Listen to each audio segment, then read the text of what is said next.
Hey guys, MJ here. This is something new.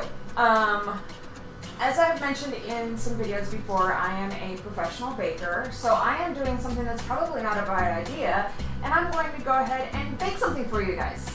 As you can tell, my setup is a little bit different just because it's, instead of pointing towards that wall over there, my laptop's pointed towards the kitchen. And this is actually kind of the nice thing about having such a teeny tiny little apartment, is the fact that all it takes is a turn like 90 degrees to the left to be able to show you this. You might also be asking why I have headphones in if I'm not gaming. It's because I enjoy listening to music while I bake, and it's also kind of an encouragement for me to speak up, because my microphone's over here, but it's right next to the mixer. So the recipe that I'm using today is actually what came with my KitchenAid stand mixer, and it's I got this as a graduation present or birthday present. I can't remember. I think it was a graduation present though from my grandparents when I graduated from culinary school, and it is like the best thing I've ever had. I've wanted one for a long time, but yeah, it is one of my favorite things ever, one of my favorite possessions. We're only going to be using the paddle attachment, so that's gonna make it easy. I should move that out a little bit further. There we go. Now it's not gonna bump up against my microwave. So I'm just gonna attach it like so. So I'm gonna put the recipe for this in the description below, but I'm also gonna be describing what I'm using and all that. And the last note about this recipe is that the recipe, I found it to be rather small, so I'm doubling the recipe. If you want the base recipe as it's shown in the book, just cut everything in half. So for what I'm doing, I'm going to use 1 cup of butter. Unsalted butter is the best you can use. If you're using salted, you might want to cut the salt out of the recipe that it has you add later on. But 1 cup of butter, which is 2 sticks, if you're buying it in like a 1 pound box like most stores have. Butter! Before I even started mixing, I set the oven to 375 degrees, and it's already there, but so it's all preheated, as the word is. This is my granulated sugar. I need 1 cup of that. If you're using the super fine granulated sugar, that's it's a 1-to-1 ratio. It's exactly the same measurement. And see, I just did something that I shouldn't be doing as a professional. Just doing the leveling with my hand, because that's going to actually dip in and take a little bit out of that cup. But, you know, home baking, I don't consider it as strict. And when I'm doing it at work, I do it a lot more precisely. And then 1 cup of brown sugar. Light brown sugar is what I have. So it's not as molassesy as the dark brown sugar. I'm going to pack the brown sugar in to get that full cup. Just pack it down in there. So 1 cup brown sugar. Alright. Sticky hands! So I'm going to go ahead and put my mixer on. I'm going to turn it on to kind of a medium-high speed. It's going to throw sugar around a little bit, but that's fine.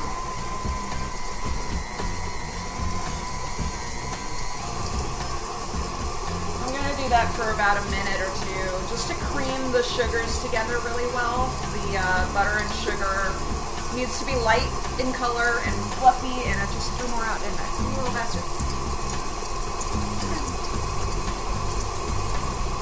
This also breaks up the butter nicely, so there aren't any butter chunks left.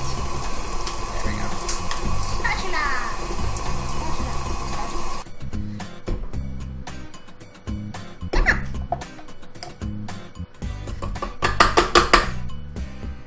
So each time you stop the mixer, pretty much, you're going to want to scrape it down. That's the best way to make sure everything's getting mixed together thoroughly, is to scrape down the sides and the beater real well, or the paddle in this case. So I'm using crunchy peanut butter. I'll be honest with you, it's not my preference, but it's my husband's preference. And I don't mind it, it's just, I like creamy better, but, you know. Compromises all over the place. God, that is some crunchy peanut butter. That has a lot of chunks in it. Eh.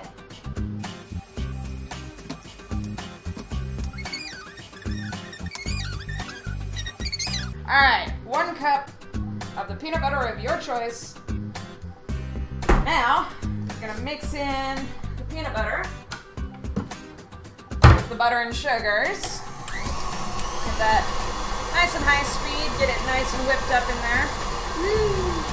Now, I am going to add 2 eggs and 1 teaspoon of vanilla. So most home recipes don't state the size of eggs that are preferred, whatever. For things like cookies and whatnot, at work we always use large eggs. For like cake batters and everything, we use medium eggs, a little bit less fat as far as the yolks are concerned, less moisture. But you know, we're doing cookies and I always have large eggs at home, so that's what I'm gonna use. 2 large eggs. I'm gonna make sure that it is well mixed between the addition of eggs. I'm only putting it on like a low medium at this point, because now that we're adding more moisture to it, it's gonna kind of splatter, or it could anyway if I turn it up too high. And 2nd egg, and 1 teaspoon of vanilla.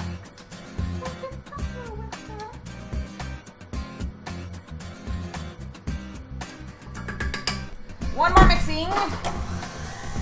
All right, so now in a separate bowl, I'm going to measure out 2½ cups of all-purpose flour.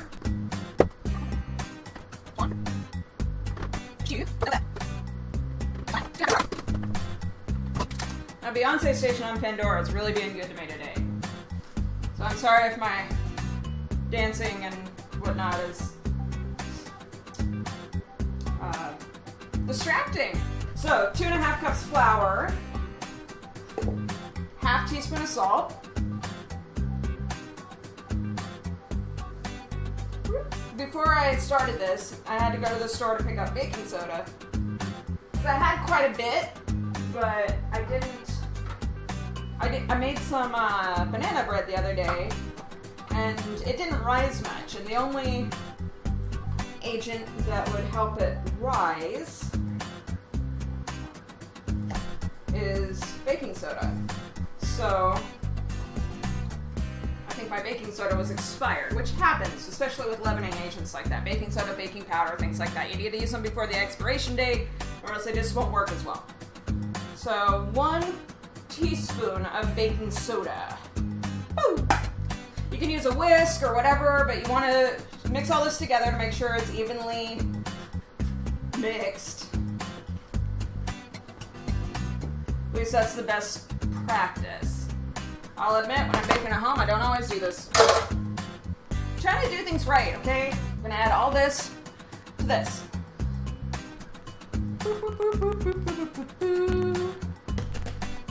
Alright.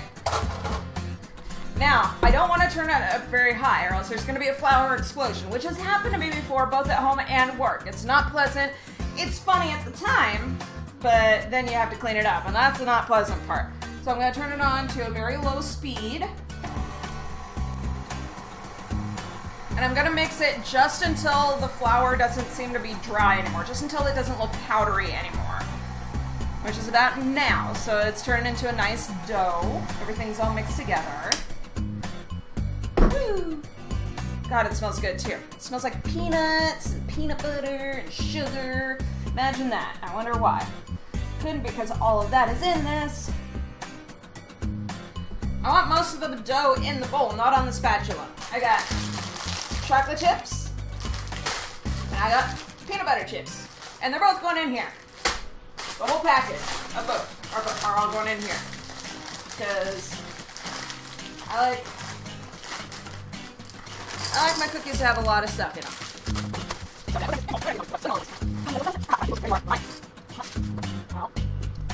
Alright. So I'm getting it in there so it's a little bit even so it doesn't come flying out over one edge. I'm gonna put it on that low speed again because I don't want it to throw chips all over the place. I'm gonna turn it up a little bit just because there's so much in there that the mixer's probably going pretty slow as a result. There we go. So you just want it mixed enough to make sure that those chips are in there pretty evenly.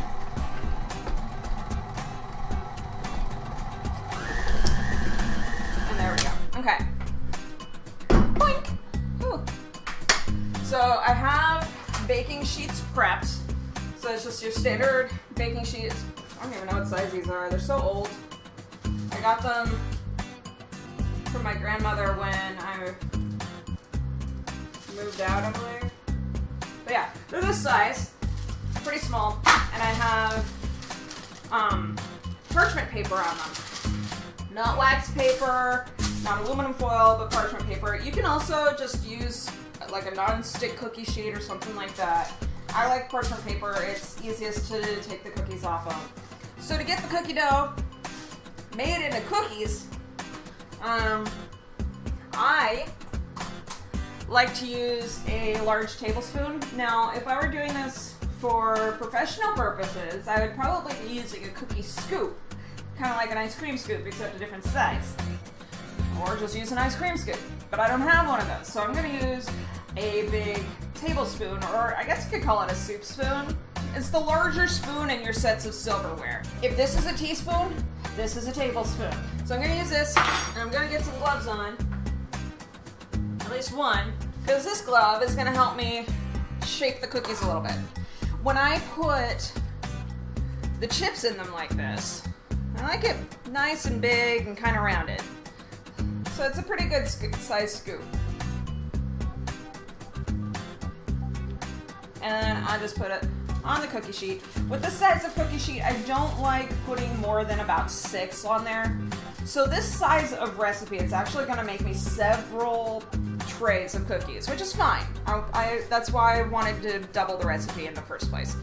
But what I was saying is, when I put the chocolate chips and the peanut butter chips in here,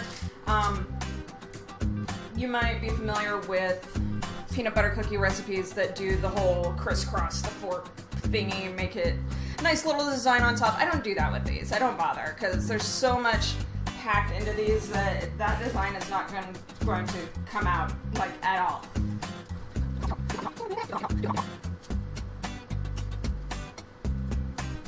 Now see, if I didn't have this glove on, I wouldn't be able to play with these as much to get them shaped right.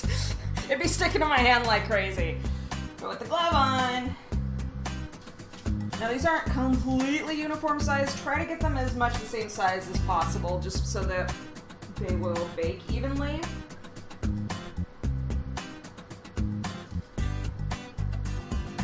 And as I said before, oven is set at 375 degrees, so I'm gonna go ahead and pop these in. Middle rack of the oven. And recipe says about 10 to 12 minutes.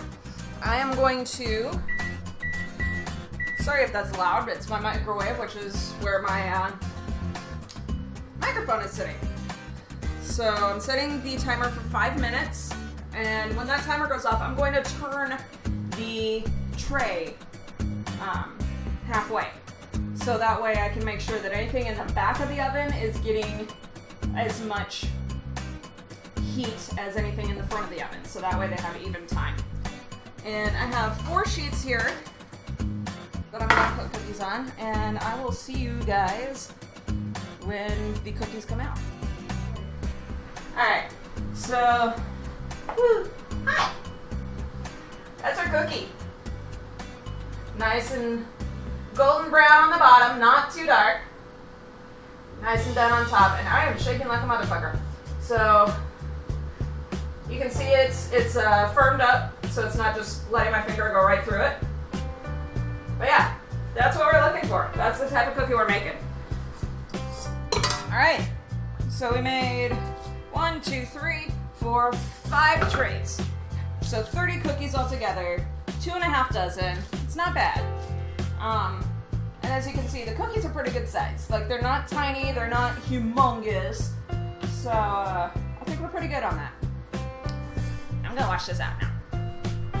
Provided I can get it off the mixer. It's right in the mixer on the floor. Woohoo! I did it. All right, so cookies are coming out really good. So I'm gonna go ahead and end this video here. Thank you guys for watching. I hope you enjoy your peanut butter, chocolate chip cookies. Peanut butter, chocolate, peanut butter chip cookies, something like that. I don't know what to call these yet, but I'll, figure it out for yourself. They're yummy. That's all that matters, right? Okay. So yeah, I hope you enjoy your cookies. I will definitely be enjoying mine, and I will see you guys in the next video. Cupcake Ninja out.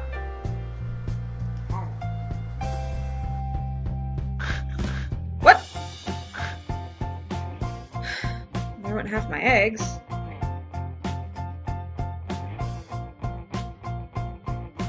So I see 3 shells. I mean, okay, 6 halves of shells, but then only 1 egg on the floor. Yeah. Cool. Okay. Okay, lefty. Okay. Probably just push all my eggs out of reach now.